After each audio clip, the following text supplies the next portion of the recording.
Bienvenue sur TIV Info. N'oubliez pas de vous abonner et activer la cloche de notification. Assalamu alaikum, ñi ngi nuyu waa Sénégal yëpp di nuyu waa Tivaouane man Aline Badara Mboup doon coordonnateur bu aar lu ñu bokk bu département de Tivaouane. maa fas yéene woon tey jël waxtaan wi ci wàllu wolof di kàddu aar lu ñu bokk département de Tivaouane ndaxte tey dañu xëyoon dem ci fi nga xam ni moom mooy brigade de gendarmerie bu Tivaouane bi nga xam ni suñu camarade bi ñu naan Ardo Gningue dafa ni dañ ko faa torturer ñu xëyoon fa nag dem fa déposer fa li nga xam ni moom mooy lettre de protestation biñ fa demee gis nañu commandant bi le commandant Diallo waxtaan nañu ak moom ci li nga xam ni moom mooy contenu lettre bi ndaxte dañu jàpp que ni Sénégal bu fekkee ne Ardo Gningue dañ ko torturer te Sénégal nga xam ni dafa nekk dëkk boo xam ni dafa signé ay convention te bi nga xam ni moo ci gën a tey taxaw ci wàllum torture muy convention bi nga xam ni moom lañ signé en 1984 ca New York Sénégal nekk dëkk boo xam ni fii ci suufam dañ fay juger benn ancien président de la République boo xam ni beneen dëkk la dëkkoon ci wàllum torture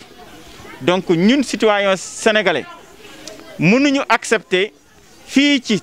Sénégal ñu fiy torturer doomu aadama surtout ñu koy defee fi nga xam ne mi ngi doon ci brigade gendarmerie loolu nag ñun dañ koy ñaawlu waaye ñun bi ñu loolu commencé pour xam nañu ni ci li mu dal mooy ci wàllum gendarmerie mu doon corps boo xam ni sénégalais yi am nañu respect ci moom moo tax ñu ni lépp lu ñuy wax dañ koy teg ci yoon ci la ñu jëlee li nga xam ne nii mooy Ardo Gningue di suñu camarade ñu yóbbu ko fi nga xam ni moom mooy hôpital Mame Abdou Aziz Dabakh biñ ko yóbboo hôpital Mame Abdou Aziz Dabakh ñu defal ko certificat médical boo xam ni wane na ni dañ ko doon dóor yu metti dóor yooyu Ardo Gningue toog na pendant une semaine waaye ba mu demee hôpital wane nañu ni dóor yooyu am na loraange goo xam ni jur na ko ci yaramam am na loo xam ni ci wàllum xelam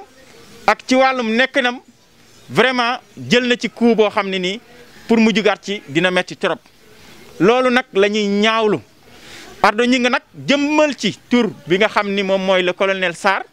bi ñu ni moom moo diriger légion bi nga xam ni moom moo nekk fii ci région de Thiès loolu nag dañ koy ñaawlu ndaxte bu nee dafa am 12 personnes yoo xam ne dañoo kagule wu am un haut gradé de la gendarmerie mu bokk ci mbir moomu loolu ñun dañ koy ñaawlu ndaxte gendarmerie Sénégal dafa nekk loo xam ne nii ci wàllum Afrique dafa mës a nekk ci fépp foo xam ni foyer de tension la mu fay dem di fa indi kaaraange ku mën a dem nag ba bitim réew di kaar doomu aadama tey loolu warul a xew fii ci Sénégal ñu teg ko ci nga xam ni moom mooy ndoddu gendarmerie. moo tax ñu ni commandant bi nga xam ni moom mooy commandant Tivaouane pour intérêt gendarmerie war nañoo leeral mbir mi ndaxte bu fekkee ni dafa am un haut gradé boo xam ni dafay torturer ay nit kooku Nations Unies sax waru ko jël di ko yóbbu dans le cadre des missions di ko yóbbu ci dëkku jàmbur bu boobaa dina gàkkal li nga xam ne nii turu Sénégal la. moo tax dañuy woo le haut commandement de la gendarmerie ni ko mbir mi dafa war a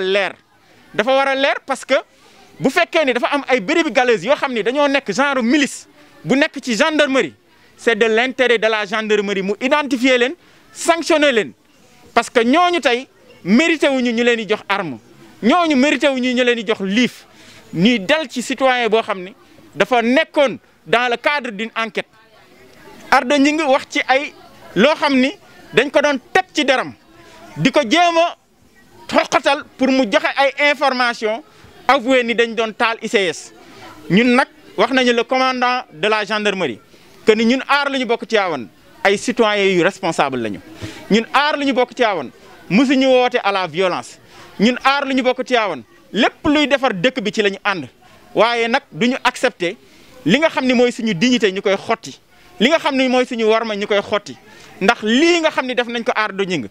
ñun buñ ko xeexul bu ëllëgee mën naa dal ci ñun mën naa dal ci ay yeneen sénégalais moo tax képp ku doon sénégalais boo gisee ay torture wala nga dégg ay torture ci corps bu mu mën a nekk ci képp koo xam ne maam sax da ngaa nekk un haut gradé dañ la war a dénoncer ndax Sénégal jugé nañ fi un ancien président de la République fii mu dëkk ci beneen réew mi ngi ci prison parce que dañ ko doon jiiñ torture. donc loolu moo tax tey ñu ñëw wax le commandant de la gendarmerie que ni ñun lettre bi ñu déposé jox nañ ko dinañ ko jox le commissaire de Tivaouane dinañ ko jox le préfet de Tivaouane dinañ ko jox le haut commandant de la gendarmerie nga xam ni moom moo yor la justice militaire dinañ ko jox Amnesty International moom nag nee na lettre bi mënu koo jël dañ koy yóbbu Thiès ci commandant de compagnie bi waaye ñun duñu tàyyi ndaxte mbir mi il faut que mu leer pour que au moins ñu xam ni ay citoyens sénégalais mënuñu leen jàpp ci caserne gendarmerie di leen torturer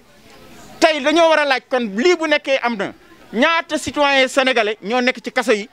te rek dañ leen a taqal dañ leen a bundaxatal dañ leen a dóor pour taqal leen loo xam ne defuñu ko ñu avoué ay loo xam ne nii da leen di jural ay atu kaso mu doon lu garaaw a garaaw je pense que ni tey pour l'intérêt des citoyens mbir mi dafa war a leer wax nañu nag le commandant de la gendarmerie ni ko gendarmerie Tivaouane bi mu fi nekkee ba léegi lii mosuñu koo dégg bu ñu déggee nag am na ñeneen ñoo xam ne dañ fay ñëw rax leen di def lii ñoom aussi seen intérêt mooy tey ñu setal seen der waxtaan nañu ni ko nag ñun amuñu problème avec les gendarmes du Sénégal ndaxte ñoom ci ñun lañu bokk ci askan bi lañ bokk am na ci ñun ñu responsable am na ci ñoo xam ne gënuñu leen bëgg Sénégal am na ci ñoo xam ne Sénégal jaral na leen lu nekk mais pour ñooñu tey nga xam ne ñi ngi toog di dégg lii mu leen di naqari dafa naa ni tey képp ku doon gendarme war nga mën a ànd ak ñun ci xeex bi pour que lii nga xam ne nii moom moo tegu ci kaw Ardo Gningue ñu leeral ko ba mu leer nañ nee nañ ko nag xaayuñu li nga xam ne moom lañ tuddee présomption d'innocence moo tax dañuy woo la justice sénégalaise woo le procureur de la République que mu jël mbir mi au sérieux parce que ñun duñu tàyyi ndaxte duñu accepter di doon ay Omar Blondin Diop duñu accepter di doon ay ñoo xam ne ni dañ leen di sacrifier ci biir commissariat yi duñu accepter ay ñoo xam ne duñu leen di dóor di leen rey ndax Sénégal ba léegi bavure policière yaa ngi fi te ñu ngi ci rey ba léegi kenn jugé gu ci gendarme Bassirou Faye dégg nañ ko fi dégg nañ fi Fallou Sène duñu nangu Ardo Gningue muy doon un Fallou Sène muy doon un martyr ñun nag Tivaouane dinañ jël le combat en main je vous remercie.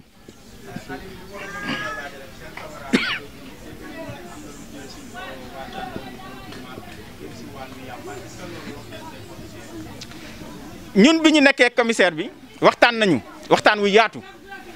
moom wax nañu ni PV bi nga xam ne nii moom la Ardo signé nee na loolu nekku ci ñun nag dañu jàpp ni Ardo Gningue c'est un sénégalais boo xam ni dafa wax li nga xam ni moom lañ ko def fi nga xam ni moom mooy gendarmerie donc pour dëgg gi feeñ ñoom bu nekkee ne loolu am na wala amul je pense que ni ñoom ñoo war a ubbi ab enquête boo xam ni nag waruñu ko dénk gendarmerie rek enquête boo xam ni dafa war a partial parce que duñu accepter aussi ñu jël benn enquête boo xam ni pour ragg rek ki nga xam ni moom mooy gendarmerie bëgg a sacrifier suñu camarade ndaxte ñu ngi ko convoqué sax fi nga xam ni moom mooy gendarmerie bu Dakar loolu dañoo jàpp ni dañ ko bëgg a xoxatal pour que mu delluwaat ci li nga xam ni moom mooy ay parole mais Ardo Gningue ku ko gis xam ni li muy wax lu mu dund la ku ko gis xam ni li muy wax luñ ko def la ku ko gis xam ni c'est un citoyen sénégalais qui est à la quête de la justice c'est un citoyen sénégalais bu yaakaar ni tey dañ ko tooñ te dañ ko tooñ defe naa ni gendarmerie tey warul topp di ko jéem a xoqatal pour que di jéem a bàyyi ñeneen ñi nga xam ni ñi ngi ay haut gradé nekk fi te ëllëg bu ñu defee lii lan la ñuy defaat je pense que ni loolu nag c'est de la responsabilité des autorités judiciaires de ce pays ñu leeral ko ndax Ardo Gningue li mu mën mooy dénoncer Ardo Gningue li mu mën mooy wax maintenant nag c'est à la justice sénégalaise mu wone ni mbir mi lan moo ciy dëgg je vous remercie. Je vous remercie tous de votre présence et je m'en vais vous lire le contenu de la lettre de protestation que nous devions déposer ce matin au niveau de la gendarmerie de Tivaouane. Aar Li Ñu Bokk Tivaouane dénonce la violence injustifiée de la gendarmerie sur ce qui est appelé l'affaire Tobène. La gendarmerie sénégalaise a-t-elle été transformée en milice privée? C'est la question que l'on se pose. La gendarmerie a violenté les habitants de Tobène, Keur Magueye et de Maka Dieng. Elle a gazé des paysans. Elle a violenté des femmes. Elle a torturé notre camarade Ardo Gningue. Notre camarade a été arrêté et gardé à vue pendant 72 heures à partir du vendredi 14 août 2020 à la brigade de la gendarmerie de Tivaouane. Il a été torturé par 13 gendarmes, dont 12 encagoulés, et recevait l'ordre de le tabasser par un haut gradé qui serait identifié par Ardo Nying comme étant un certain colonel Sarr, commandant de la Légion Centre-Ouest et chef des opérations des violences qui sont déroulées à Doben. Ardo Nying a subi des coups et blessures volontaires sur une personne sans défense, détenue dans le cadre d'une enquête. Ce traitement inhumain et dégradant lui a occasionné un traumatisme moral mais aussi psychologique. Nous tenons à rappeler que la torture est un crime en vertu de la Convention de New York de 1984, et c'est sur cette base qu'un ancien chef d'État africain d'un autre pays a été jugé ici même sur la terre sénégalaise dans le cadre des chambres africaines et a été envoyé en prison. Donc, il est inadmissible qu'en 2020, des forces de l'ordre s'adonnent dans les brigades de gendarmerie à des pratiques dignes des maisons des esclaves dans notre pays avec tous ses acquis. Cette attitude de la gendarmerie constitue une violation grave des dispositions de la Déclaration universelle des droits de l'homme, de la Charte africaine des droits de l'homme et des peuples, du Pacte international relatif aux droits civils et politiques des Nations Unies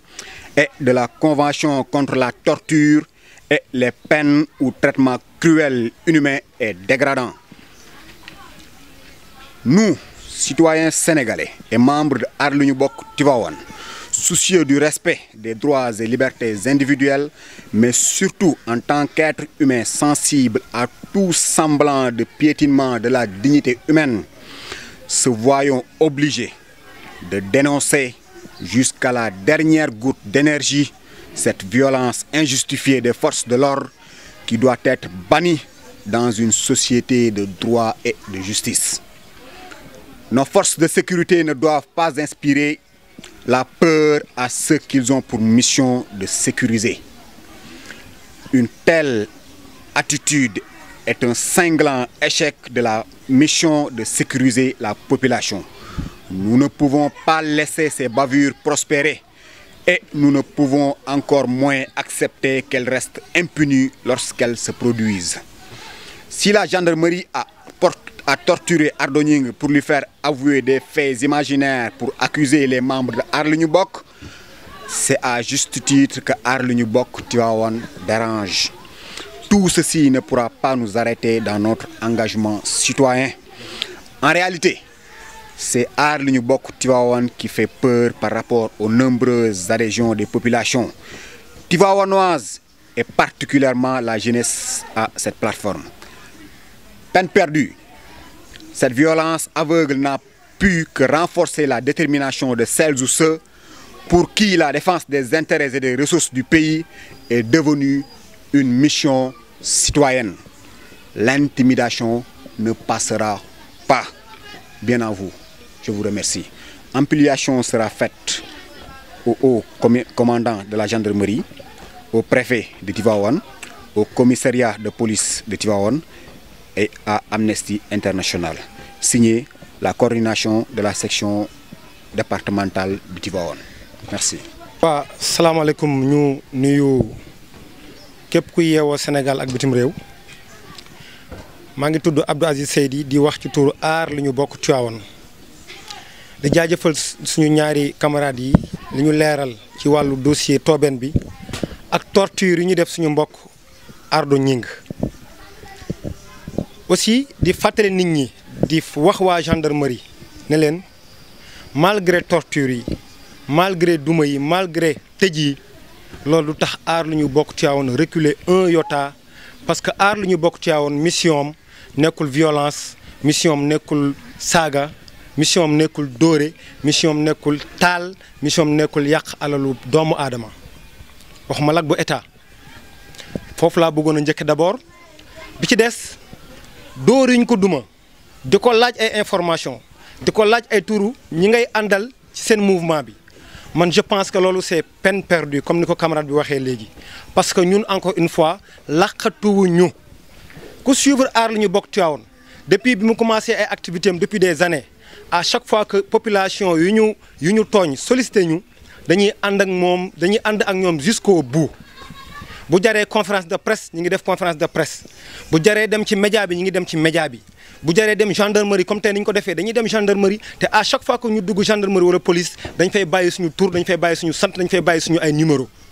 kon di ko torturer di ko laaj ñan nga àndal ci combat bi ñan ñoo lay jàppale ñan ñoo lay encadrer je pense que c'est peine perdue parce que ñun laqatuwuñu lu ne fang kenn du ko jeex loolu laa bëggoon a préciser bi ci des il faut ñu indi ay leeral ci kaawu Ardo Gningue ak ànd bi mu ànd ak aar lu ñu bokk département Tivaouane parce que depuis bi affaire yi amee ba léegi bi mu génnee commencé dem ci plateau yi coow yi bari na les gens nous appellent par ci par là ñuy jot ay écho ne lan moo tax ngeen ànd ak moom ci combat bi te moom ni muy waxee ci plateau yi on dirait que yéen da ngeen ko délaissé on dirait que da ngeen ko wan ginnaaw bi affaire yi méttee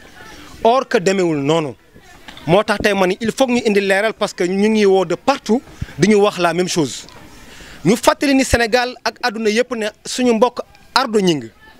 tey bu eggee ci dëkk boobu mbir yi xewe woon muy Toobeen c'est grâce à aar ñu bokk Tivaouane parce que oto bi ko yóbbu sax ñun ñoo ko fay aller retour man bokkoon naa ci ñi àndoon ak moom man ak moom ak beneen camarade donc bu Ardo Gningue tegee tànkam Toobeen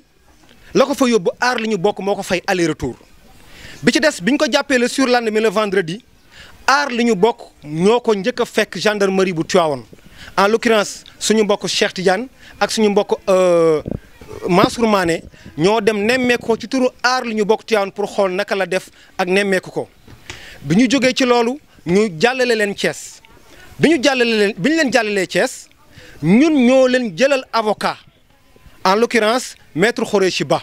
niñ ko defar mais yamuñu foofu bi ñu jógee foofu ñun bi ñu waxtaanee au nom de aar la ñu bokk Tivaouane dañ ne comme torture am na mënuñu bàyyi lii mu sedd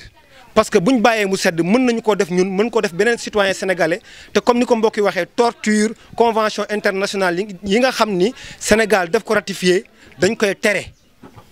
ñu ne donc comme wax am na moom nee na dañ koo dóor yu metti mënuñu tëb rek songu gendarmerie bu Tivaouane nañu dem ba am ci lu wóor te pour ñu am ci lu wóor nañ ko yóbbu hôpital ñu xool yaramam ba xam exactement comme duma am na dina am ay séquelles dina am ay gaañ-gaañ donc ñu jël ko yóbbu ko hôpital bu Tivaouane ñu defal ko certificat médical bu certifié ni encore une fois Ardo Gningue duma nañ ko ba am na fu ñu ko gaañ ci yaramam bi ñu jógee foofu ñu ne duñu yem foofu dañuy bind commandant gendarmerie bu Tivaouane comme mbir mi ci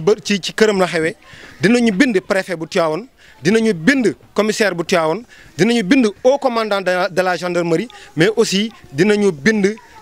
Amnesty International ñi nga xam ne ñoo ànd ak ñun ci combat bi depuis lors loolu lépp pour wax leen ni aar la ñu bokk Tivaouane seetaanuñu benn yoon Ardo Gningue du début à la fin seetaanuñu ko commencement bi ñu ne ñoom ba fi mu taxaw di wax ak yéen ba récemment démb bi nga xamee ni convoqué nañ ko à la brigade de recherche bu Colobane